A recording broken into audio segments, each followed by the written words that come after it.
agar bisa berkembang dengan baik dan bagus. Dan tadi juga sudah usul, memang saya juga ini kan sudah kolonial ya, mau nggak mau saya para bupati gubernur harus belajar dengan platform digital sekarang. Itu bisa membantu petani mereka akan menemukan antara yang dijual dan yang dibeli. Itu mudah sekali ya. Kalau harus cari sendiri susah. Makanya Bupati, Ketua Menteri, dan Wali Kota kita semua harus mulai menyambungkan bina petani umkm kita untuk platform digital ini sehingga bisa dekat kepada pasar. Kalau petani tempatnya sudah bagus makan, ini kalau Pak Atmat dari kerja, jadi undang Rapi, undang artis di situ,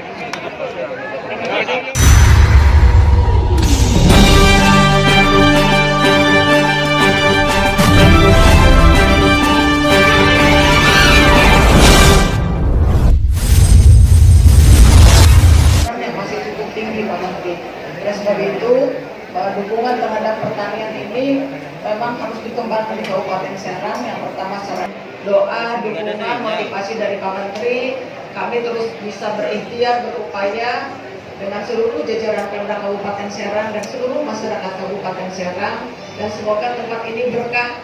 Tadi Pak Atma menyampaikan, Bu, doakan ya Bunya, iya sing maju tempatnya. Iya, kita ngedoain semua datang ke sini Pak Atma, kita bismillah. Kalau dari hitung-hitungan kan ini jalurnya pariwisata ya, hanya memang tinggal kreatifnya Pak Atma dengan kawan-kawan UMKM di sini. Seringkali saya terapkan dalam kebijakan-kebijakan saya di pemerintahan. Terima kasih, demikian billahi taufiq wal hidayah. Wassalamualaikum warahmatullahi wabarakatuh.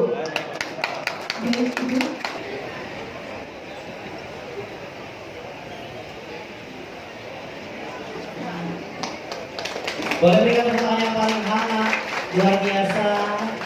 Semoga tentunya dengan harapan dan doa-doa terbaik, semoga kedepannya dari Grand Company pada kali ini Sentra Hasil Bumi dan UMKM, insya Allah setelah nanti bekerjasama dengan media juga akan berjalan lebih lancar lagi. Assalamualaikum warahmatullahi wabarakatuh.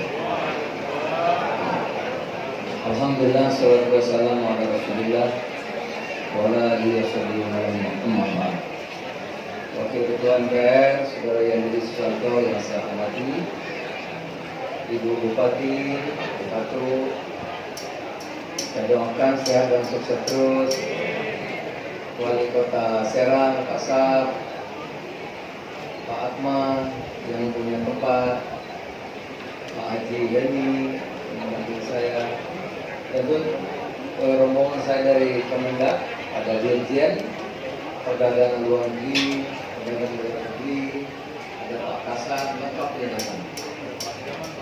Pak Zaman, Pak Zaman, DPRI, ketujuh tembok.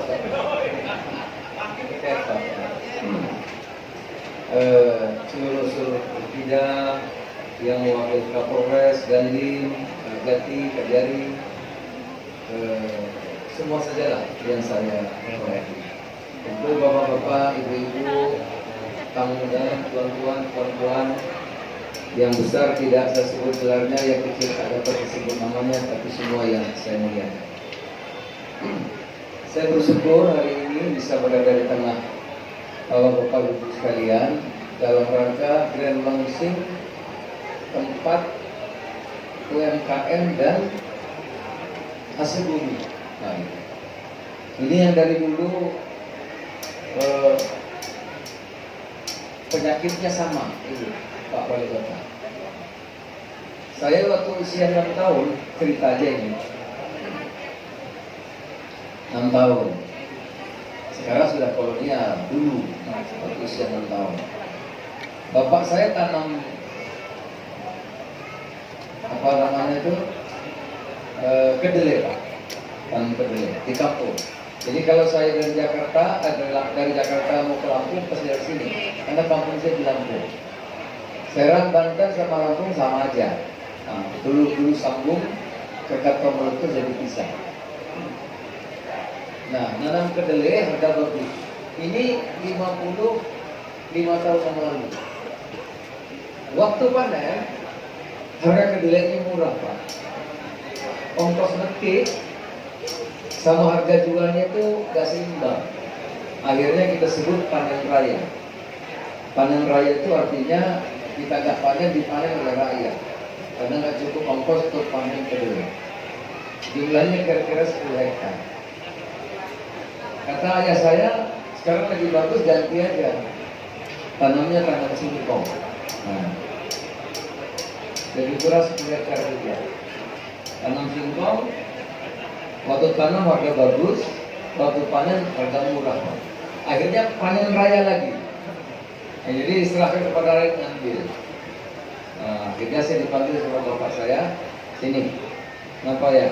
Kamu jangan jadi petani, karena ayah saya dulu. Mudah-mudahan sekarang enggak. Kenapa ya? Kalau petani lihat pergi gelap, pulang gelap, badannya kena matahari gelap, rezekinya gelap. Nah, mudah-mudahan sekarang enggak lagi ya.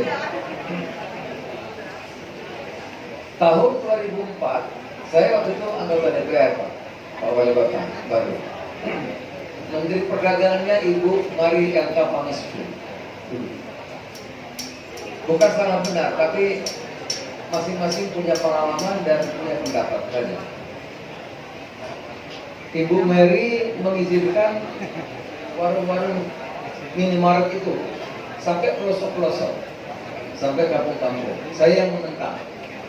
Tiap hari berkali, asal rapat berkali sama saya. Saya menentang pasar-pasar maret-maret itu sampai ke kampung-kampung. Kalau kota, oke, kampung kota. Kenapa? Saya mengatakan, saya dulu bisa sekolah karena ibu saya punya warung. Jadi warung-warung di kampung itu akan sangat membantu masyarakat dalam mengembangkan entrepreneurnya, usahanya. Oleh karena itu saya menentang. Tetapi pada waktu itu Ibu Mary punya alasan juga yang saya kira tidak ada salah benar di sini. Bu Mary pada waktu itu mengatakan pada saya, dia sekolahnya lebih bagus Pak. Sekolahnya di Australia. Saya sekolahnya kan di kampung, beda. Ibu Mary mengatakan nggak begitu Pak Zul. Kalau maret-maret itu ada di kampung-kampung, maka orang kampung diuntungkan karena harganya murah dari pabrik langsung. Nah, tidak ada lagi distributor, tidak ada lagi pengecer, tidak ada itu. Jadi harganya langsung dari pabrik langsung ke maret-maret itu langsung ke kampung. Jadi ini soal mazhab. Ya, kalau di Amerika itu ada Demokrat, partai namanya, ada Republik. Nah, itu perbedaan pandangan seperti itu. Nah, Bapak-bapak, saya diminta oleh Pak Jokowi, Pak Presiden kita, jadi menteri. Apa yang saya ceritakan tadi kita hadapi. Lagi gejolak harga minyak goreng. 6 bulan nggak tunduk-tunduk tuh minyak. Itu ada Pak Peri nih dirjennya, tapi dia perdagangan luar negeri. Itu Pak Selendra yang perdagangan luar negeri. Ya. Sampai sekarang dirjennya diperiksa sama jaksa. Gara-gara minyak goreng. Saya bilang bagaimana caranya dagang minyak goreng diadministrasikan, dibirokrasikan, kalau salah dihukum. Bagaimana caranya? Susah Pak. Mau dagang di warung minyak goreng hari ini turun, besok naik kan biasa sebetulnya. Satu lagi, keadaan itu saya diminta jadi menteri loh Presiden. Satu lagi, mestinya harga-harga pertanian lagi bagus-bagus Pak. Negara tetangga tandan buah segar sawit itu 4.000 per ribu.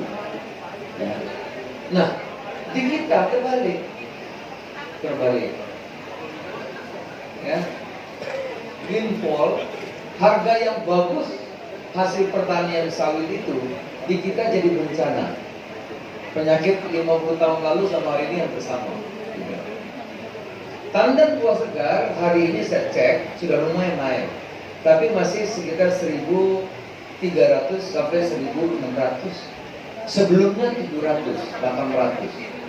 Kalau tandan buah segar 800 Pak, Bupati, Maka tahun depan kebunnya rakyat dijual. Jadi tidak heran, boleh dicek di Kabupaten Serang. Kalau sekarang misalnya petani yang dulu punya lahan, sekarang petani berubah menjadi buruh tani, petani berubah menjadi buruh tani, mungkin yang saya ceritakan tadi masih berulang. Nah, oleh karena itu Ibu Bupati, Pak Wali Kota sedikit petaninya. Sekali lagi saya berbagi dan di kabupaten itu kan bupati cuma satu, gubernur cuma satu. Oleh karena itu kita punya tanggung jawab yang paling besar. Saya ambil contoh. Kenapa tangan buah segarnya sawit itu murah? Antara lain ada beberapa sebab. Ya, ada pungutan biaya pungutan ekspor. Jadi kalau ekspor dipungut $200. Kalau ekspor. Dengan harga tertentu ada lagi namanya biaya keluar. Kalau harga bagus maka dipungut lagi $288. Itu anunya pungutan. Saya ketemu Pak Menko, Pak Luhut, kita berdialog. Saya mengatakan, Pak Menko, pemerintah dapat pajak pungutan ekspor $200, dapat. Tapi rakyat nggak dapat apa-apa. Pilih mana kita? $200 hapus, tapi kita harap harga naik, rakyat harganya TBS yang bagus. Itu. Akhirnya melalui dialog yang panjang, Menteri Keuangan Pak Menko setuju pajak hapus, dihapuskan. Mudah-mudahan dengan begitu $200 itu artinya 3 juta. Sudah 3 juta berarti 300 perak. 300 perak. Naiknya TBS per kilo. Ya. Nah, oleh karena itu kita harap kebijakan-kebijakan yang berpihak kepada kepentingan masyarakat ini penting. Saya mengatakan memang pemerintah tidak dapat pajak, tapi rakyatnya kantongnya tebel. Sama aja. Kalau rakyatnya kaya, uangnya banyak, rakyat akan belanja. Belanja kena pajak juga, Pak. Beli baju kena pajak, beli motor kena pajak, sama aja. Nah, oleh karena itu pemerintah mengambil kebijakan pungutan ekspor dihapus. Itu contoh. Yang kedua, Bu Bupati, ini untuk meningkatkan warung-warung, UMKM, ya. Saya mengundang pengusaha-pengusaha besar yang punya maret-maret tadi. Saya katakan kepada mereka, bapak-bapak kan sudah maju usahanya, sudah besar usahanya. Saya meminta kepada mereka kalau buka maret kan sewa tempat, bayar listrik, bayar gaji orang. Nanti takut rusuh atau nggak aman, bayar aparat keamanan. Paling tidak ada 4-5 komponen ongkos yang harus wajib dikeluarkan. Saya bilang bapak-bapak nggak usah keluar uang lagi. Warung yang ada, nggak usah sewa tempat, tidak bayar listrik, tidak perlu pegawai, sudah ada. Tidak usah bayar keamanan, nggak usah. Cuma kita minta satu, ya, logistik mereka yang suplai maret-maret itu juga mensuplai warung-warung. Warung-warung yang ada disuplai juga sama perlakuannya, sehingga warung-warung punya juga harga yang bagus, gitu. Maka warung-warung kita akan mengharap berkembang. Saya mengatakan kalau warung-warung itu berkembang, maka warung-warung pengusaha UMKM itu akan belanja. Belanjanya kemana? Ke tempat mereka juga. Karena mereka yang punya produksi, ya, yang kuat-kuat itu kan yang punya pabrik. Maka omsetnya akan berlipat lebih besar sehingga omsetnya naik. Nah, saya mengatakan berbuat baik itu untuk diri sendiri, bukan buat orang lain sebetulnya. Dan alhamdulillah Ibu Bupati, pengusaha besar itu setuju. Maka akan lahir, sekarang lagi dirumuskan, peraturan Menteri Perdagangan, Permendak. Itu gunanya saya di situ. Permendak, kewajiban bagi retail besar untuk juga mensuplai warung-warung yang ada di sekitar situ, hingga mempunyai keadilan yang sama, mempunyai harga beli yang sama dan harga jual yang sama, tidak kalah dengan minimarket yang ada. Nah, kalau tidak, izinnya bisa dicabut nanti bupati yang cabut gitu. Ya. Itu antara lain saya kira untuk mendorong sentra-sentra UMKM dan pedagang-pedagang kecil termasuk sektor pertanian. Gitu. Nah, yang berikutnya saya mohon maaf ini agak panjang sedikit, ramai nih soalnya semangat saya ngomongnya. Yang kedua, Ibu Bupati dan Pak Wali Kota, kita kembangkan apa yang kita sebut dengan digital marketing. Ya, saya kemarin di Bandung di pasar Cicalengka itu, begitu pakai platform digital, Pak, itu omsetnya naik 9.600 kali. Bayangkan, ya. Melalui digital marketing itu memotong rantai distribusi. Jadi pasar bisa langsung pembeli, langsung. Nah, saya beri contoh begini. 6 bulan yang lalu saya tanam ketela merah Pak Haji, bagian ini. 10 hektar. Kira-kira hasilnya 80 ton banyak. Waktu panen sama, penyakit 50 tahun lalu nggak laku, Bu.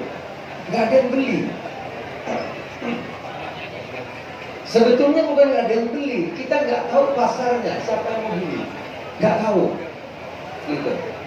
Setelah sekian bulan, ketela itu kalau nggak dipetik jadi akar lagi Pak, busuk, hilang buahnya.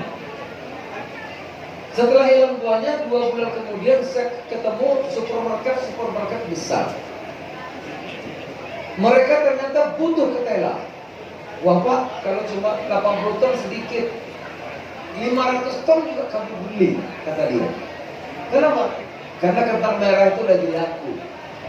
Ya kafe-kafe itu nggak mau kentang lagi, kentang merah itu dipotong, kentang itu lebih laku. Nah kenapa? Petani dan pembeli nggak sambung. Nah oleh karena itu kalau wali kota belajar lagi Bu kita, saya juga kolonial belajar lagi.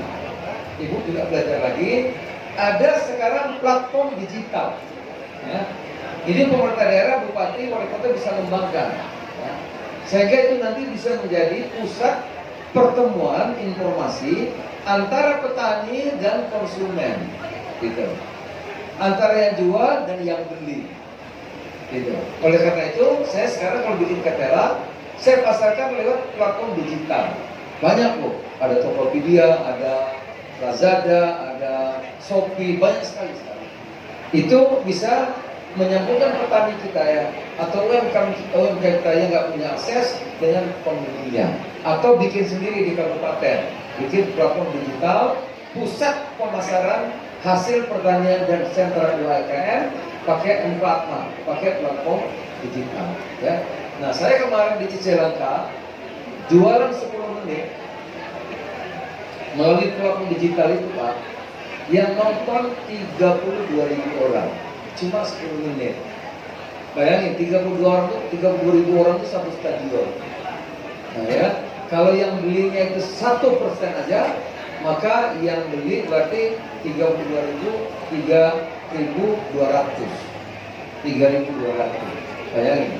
Kalau satu orang beli 100.000 saja, 10 menit omsetnya pasar sudah berapa? Itu jualan telur, jualan sayur, apa namanya tuh, wortel, ya, jualan minyak goreng dan seterusnya.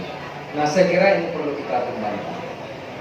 Yang terakhir, juga kita ini Bu Bupati, Pak Wali Kota, Bapak semuanya, selama ini Indonesia ini menjadi sasaran produk-produk luar negeri. Kita dibanjiri produk apa saja, masuk di sini. Makanan apa saja ada, mulai di Vietnam apa saja ada. Nah saya mencanangkan, mulai kemarin kita canangkan saatnya Indonesia menggempur pasar internasional. Saatnya pasar internasional dibanjiri oleh produk-produk Indonesia. Bayangkan Pak, coba lihat tuh durian kita tuh, alami, gitu. Tapi nggak ada, cari durian ini nggak ada di mana-mana, cuma ada di sini, susah. Itu. Hasil-hasil UMKM banyak, tapi kita tidak bisa menembus pasar internasional. Nah oleh karenanya kami dari Kementerian Perdagangan membuat jalan tollway-nya ke luar negeri. Tollway, jalan tolnya. Ya. Nah kemarin kita sudah bikin perjanjian dengan ASEAN. Jadi kalau kita ngirim hasil bumi, hasil UMKM ke ASEAN, pajaknya nol. Dulu hak kita Singapura. Kemarin saya tanda tangan di depan Pak Presiden dan Presiden UAE. Kita juga perjanjian dengan UAE. Ya, dari Indonesia melalui UAE, UAE itu bisa ke Timur Tengah seluruhnya Pak Ilmi. Bisa ke Afrika. Bukan tuh Afrika itu semiliar orangnya. Banyak. Dan uangnya ada, bisa bayar. Jadi itu pasar yang sangat potensial. Kita sudah bikin perjanjian dari UAE ke Afrika, pajaknya nol nanti. Asia Tengah, Eropa Timur, ya kemudian Timur Tengah, India, Bangladesh, Pakistan, pasar yang besar. Jadi sudah kita buka jalan tolnya. Tinggal sekarang Bupati, Wali Kota, Gubernur, kita kerja bareng. Kita dukung pengusaha-pengusaha yang besar tadi agar go into Singapura. Jangan pengusaha besar lawan warung, nggak cocok. Atau pengusaha besar lawan petani durian, nggak cocok. Ya, pengusaha besar bikin kebun durian 1000 hektar, nggak cocok. Tugasnya keluar buka pasar, ya di sini ada Lotte, ada Lulu masuk. Kita lagi bagus. Kenapa kita nggak bisa keluar? Buktinya, nah buktinya di Filipina itu ada Alfamart, sudah 1000 lebih Alfamart bisa. Nah, oleh karena itu kerjasamanya Dirjen ini, pemerintah pusat, bupati, wali kota, kita kerja bareng. Saatnya sekarang kita serbu pasar internasional dengan produk-produk Indonesia.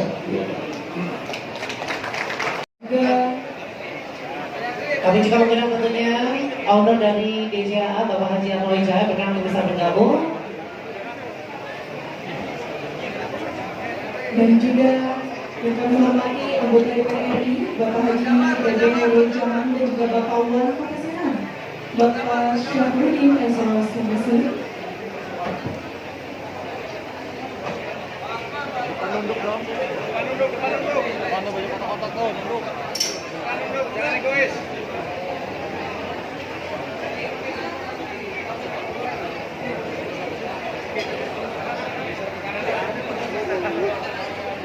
Baik, hadirin berbahagia, tentunya untuk penggunaan kita nanti akan dilakukan oleh Bapak Menteri Perdagangan Republik Indonesia dan juga tentunya Ibu Bupati Kabupaten Serang juga akan melakukan prosesi grand opening pada hari ini dengan pengguntingan pita.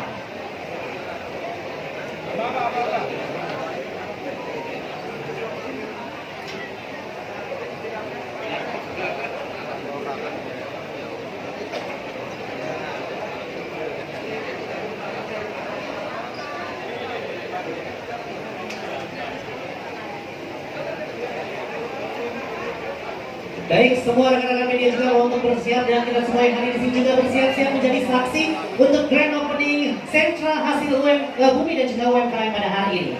Kita hitungan bersama dan doa yang terbaik dari kita semua. Bismillahirrahmanirrahim. 3, 2, 1. Tepuk tangan yang luar biasa untuk grand opening sentra hasil bumi. Masya Allah. Saya saksikan dan sudah ada tangan. Betul. Berkenan juga tentunya untuk bisa mengikuti. Berkah. Ayo. Kembali berikan tepuk tangan yang paling luar biasa. Kita sudah sama-sama menyaksikan proses launching 3M, yaitu masyarakat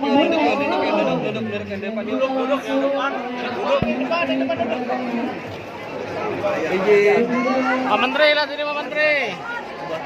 Iya, siap. kita juga sama-sama menyaksikan adanya demonstrasi pembukaan dan juga penyerahan Ibu Bupati.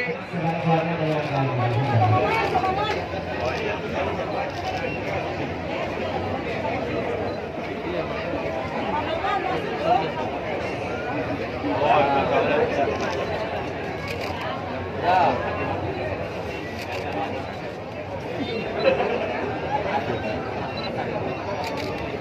Ya, taruh. Oke, di sini sangat baik sekali ya tentunya Mel ya. Tetap bisa kami tentunya informasikan juga semua yang Atau kemana? Oh, kurang ke atas, Pak.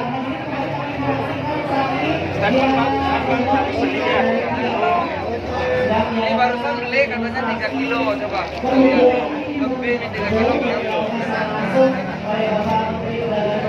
Murah. Tadi belinya 3 kilo, dapatnya cuma 29. Kurang 10 gram.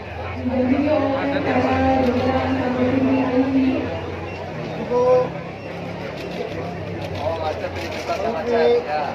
Golongannya macet. Udah, cuma 2,9 ya. Ini kan belinya 3 kilo, tapi dapatnya kurang 2,9. Konsumen dirugikan ya, kalau ini bisa lapor. Ini untuk perlindungan konsumen, Pak. Perlindungan konsumen ini kan masyarakat melek meteorologi, ada timbangan, ada terapung bensin, ada ukuran air, ada meter listrik, banyak. Makan Durian 2022 buah gratis bersama Durian Jabahan Haji Ari. Baik, dan selalu kita berikan doa terbaik semoga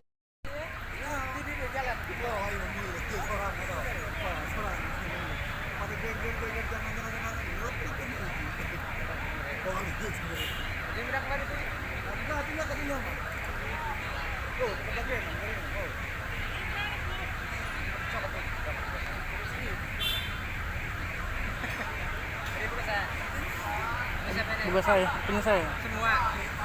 Punya itu. Punya temen.